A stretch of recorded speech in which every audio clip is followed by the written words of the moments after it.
guys, welcome again. Ngayon meron tayong isang grinder na Bosch model GWS 060. Ito yan. So ano bang ini-expect nating sira nito? Kung di carbon brush, armature, dadalaw, bearing, ilan lang naman ang pyesa sa loob niyan. So ulit-ulit na lang yan na ganyan. So testingin natin. So may power. Tingnan natin yung tinanggal ko na yung tornilyo. Pakita ko sa inyo yung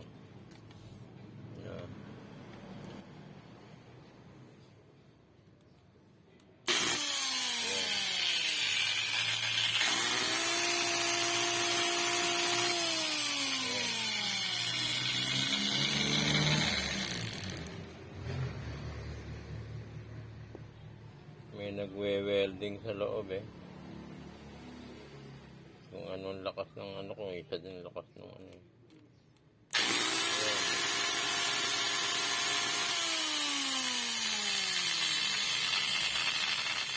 pwede ka nang magsindi ng sigarilyo sa loob matagal ng pending to, inulit ko na lang uli. Hindi ko na nakita yung unang video ko, so inulit ko na lang uli. Nakabili ko ngayon ng nakakuha na ako ng armature. So eto na siya, bago. Napapakita ko na lang sa inyo yung resistance ng bago at saka yung luma kung saan yung naging sira. Okay.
Na.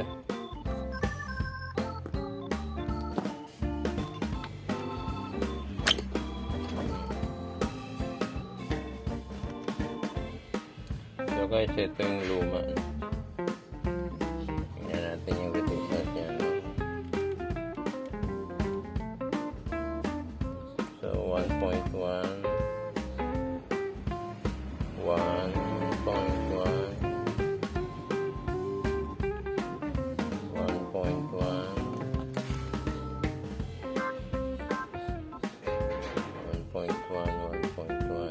So hanapin natin yung, kasi na-check ko na ito nilagyan ko ng mark, hindi itong biglang tumaas yan. So naging 97 siya.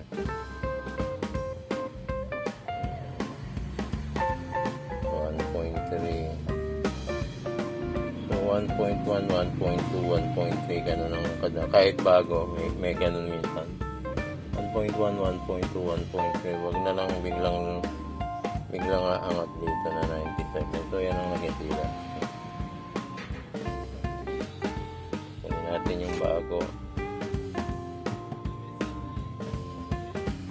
Yung bago, nakakikita mo siya, flat na flat pa siya. Etong nito malalim na yung kurba niya. Ayan, gumano na siya yung pinaka ano niya, yung pinaka bar niya. Ito, tingnan natin.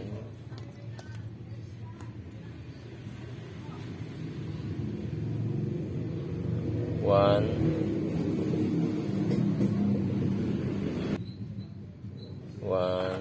So, lahat yan, ganyan na yan. Pag may tumaas, may tama. So, 1. So, kanina, pag-test ko, 1.1 sa tester ko. Medyo siguro naglolo ko na yung tester ko. Hindi na siya nakakaano. Pero ngayon, maganda siya. Ayan. Ayan, 1. So, konting galaw mo lang na ganun. So, hindi ko na iikutin. Puro ganyan na yun kasi bago eh. Yung sa kabila. Start natin ikabit. Ngayon, papalit muna ako ng bearing. Hindi ko napapakita yung bearing. Bearing lang naman eh. Ito lang naman yun. Susok-sok lang yan. Bago na yung bearing din eh. Ito, hindi ako nakabili. Kunin ko na lang yung luma.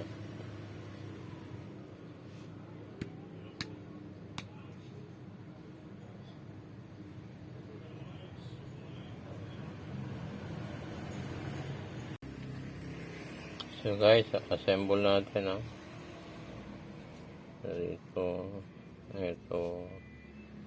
ito pa taas to, hindi pa baba. Kasi ito yung kukuha ng hangin yung bubuga. Yan yung exhaust niya. Yan, tsaka may kasawa, may kanal. Ito yung kanal niya. Tapos bearing niya may goma. Pero yung sa ibang inano ko, ano lang siya, maluwang lang. Ito. Tapos yung gear na. Ito.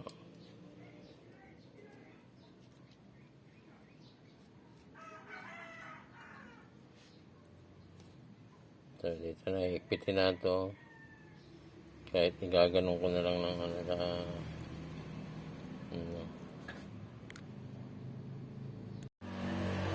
guys, okay na to. Okay na to. Fix na rin to. So, lagyan natin. Okay, then hulog na lang to. Hulog natin dito.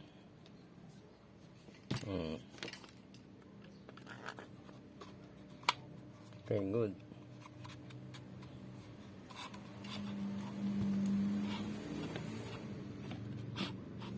Sento na lang natin kung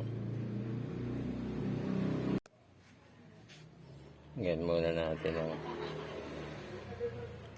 bago natin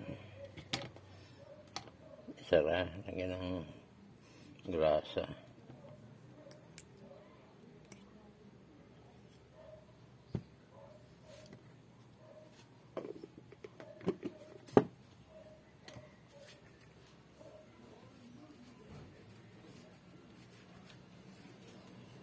Sabat natin sa dito sa taas.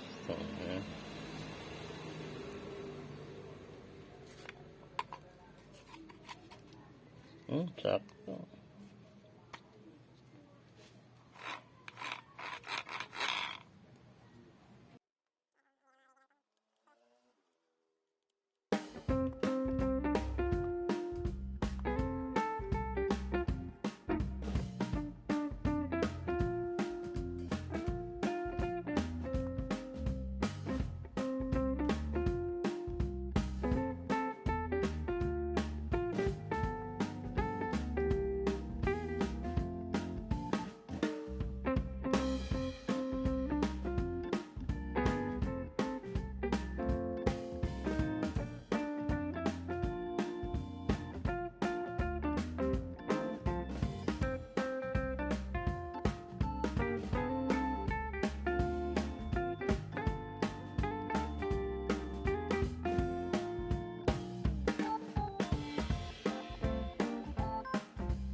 Original to.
testing. Tingnan natin kung may liyab pa o wala. So, tingnan natin ito. Tingnan mo kung may mga sumasabit pa, mahirap sabitan na. So, testing guys. Ano na ba?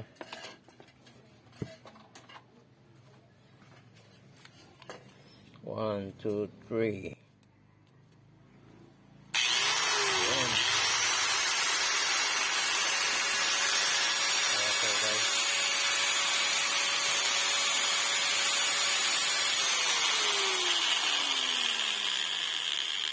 Medyo okay yung nabili natin. Hindi palpak. Kasi minsan pag bumili kay iba yung suka, iba yung